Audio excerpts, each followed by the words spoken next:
नमस्ते बच्चों। अब हम शुरू करते हैं क्लास 7 की मल्हार पुस्तक का पहली कविता माँ कह एक कहानी का पार्ट से आगे का अभ्यास कार्य। पिछली वीडियो में हमने पार्ट से के अंतर्गत आने वाला अभ्यास कार्य किया था। अब हम देखते हैं पार्ट से आगे का अभ्यास कार्य। आपकी बात।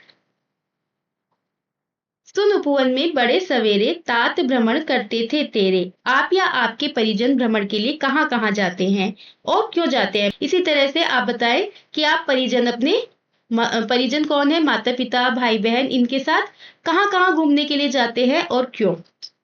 उत्तर देखते हैं इसका। हम कहाँ जाते हैं? पार्क में, नदी के किनारे, खेतों की ओर सवेरे भ्रमण के लिए जाते हैं।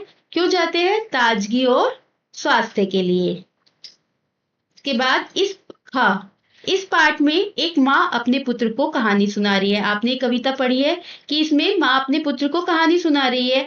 आप किस किस से कहानी सुनते हैं या सुनते थे?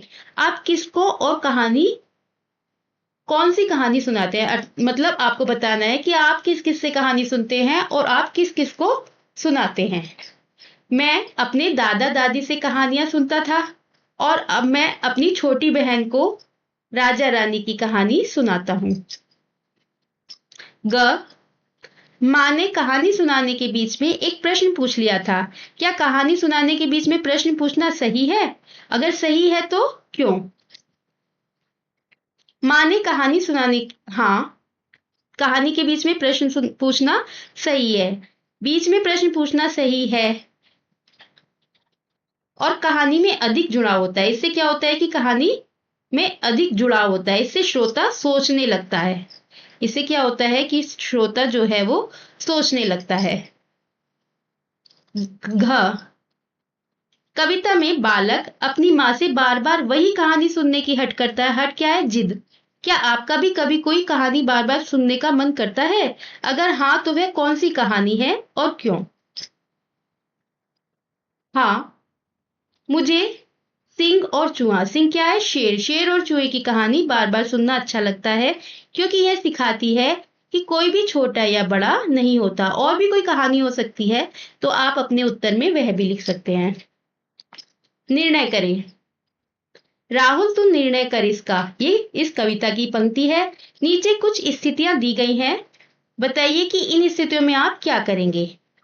नंबर 1, खेलते समय आप देखते हैं कि एक मित्र ने भूल से एक नियम तोड़ा है, तो आप क्या करेंगे?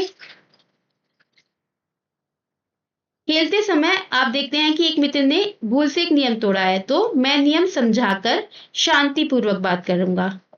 एक सहपाठी को कक्षा में दूसरों द्वारा चिढ़ाया जा रहा है, तो आप क्या करेंगे कि मैं नियम समझाकर शांतिपूर्वक बात करूंगा। ये तो ये पहले प्रश्न का उत्तर हो गया। तो क्या करेंगे आप कि मैं चिढ़ाने वालों को रोकूंगा और फिर शिक्षक को बताऊंगा। एक समूह में परियोजना के बीच एक सहपाठी अपने भाग का कार्य नहीं कर रहा है।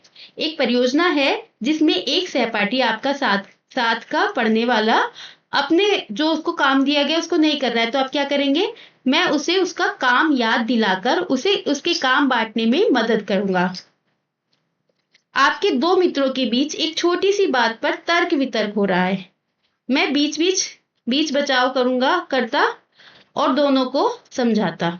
एक सहपाठी को कुछ ऐसा करने के लिए अनुचित रूप से दंडित किया जा रहा है जिसे उसने नहीं किया, तो शिक्षक से बात करता, उन्हें सारा सच बताता।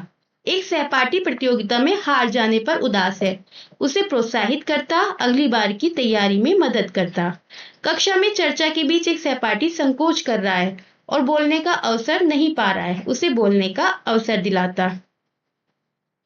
सहपाठी किसी विषय में संघर्ष कर रहा है और आपसे सहायता मांगता है, जरूर मदद करता और साथ अभ्यास करता। सुनी कहानी। अब हमने देखना है सुनी कहानी। हमारे देश और विश्व में अनेक कहानियां लोग एक दूसरे को सैकड़ों हजारों साल से सुनते सुनाते रहे हैं। इन कहानियों को और भी कुछ कहते हैं, वो है लोक कथाएं। इन कहानियों क्या कहते हैं? लोक कथाएं। अपने घर या आसपास सुनी सुनाई जाने वाली किसी लोक कथा को लिखकर कक्षा में सुनाइए।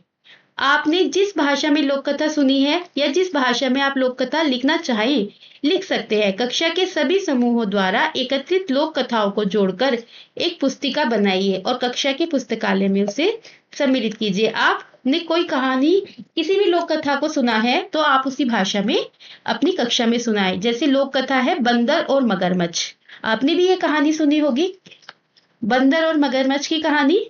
एक मगरमच्छ अपने मित्र बंदर को धोखा देना चाहता है, लेकिन बंदर अपनी चतुराई से बच निकलता है। यह कहानी बुद्धि और सतर्कता की शिक्षा देती है। अब देखते हैं आज की पहेली। नीचे कुछ पहेलियां दी गई हैं, उनके उत्तर आपको कविता में से मिल जाएंगे। पहेलियां बूझिए। पहेली 1 देखते हैं। नानी की बेटी है कौन? मामा की बहना है कौन? भार्या है पिता की कौन? भाभी है चाचा की कौन? तो हम इसका उत्तर लिखेंगे। कौन है नानी की बेटी कौन होती है? तो नानी की बेटी होती है, हाँ आपने बिल्कुल सही जवाब दिया, नानी की बेटी होती है माँ। पहेली 2। आसमान में उड़ उड़ जाएं, तरह तरह के गाने गाएं, पर फैलाकर करता सैर, दो हैं उसके पर और पैर। पर क्या होते हैं? पंख। दो हैं उसके पर और पैर, तो कौन है वो? बिल्कुल सही, वो है पक्षी, जिसे हम बोलते हैं खग, पक्षी। पहेली 3। बागों में जो सुगंध फैलाती, फूल फूल में बस्ती गाती, हवा हवा में घुल मिल जाए, कौन है जो यह है नाम बताए? तो बताइए इसका नाम क्या है? इस पहेली का जवाब बिल्कुल सही, सुगंध। सुगंध या आप कह सकते हैं खुशबू। तो बच्चों ये था माँ कहे एक कहानी का पाठ से आगे का अभ्यास कार्य। अगर आपको वीडियो पसंद आई हो तो लाइक करें और कमेंट्स में बताएं कि इस अभ्यास कार्य का कौन सा प्रश्न आपको सबसे अधिक पसंद आया, और चैनल को सब्सक्राइब जरूर करें ताकि अगले पाठ और प्रश्नोत्तर की वीडियो आप तक सबसे पहले पहुंचे। धन्यवाद।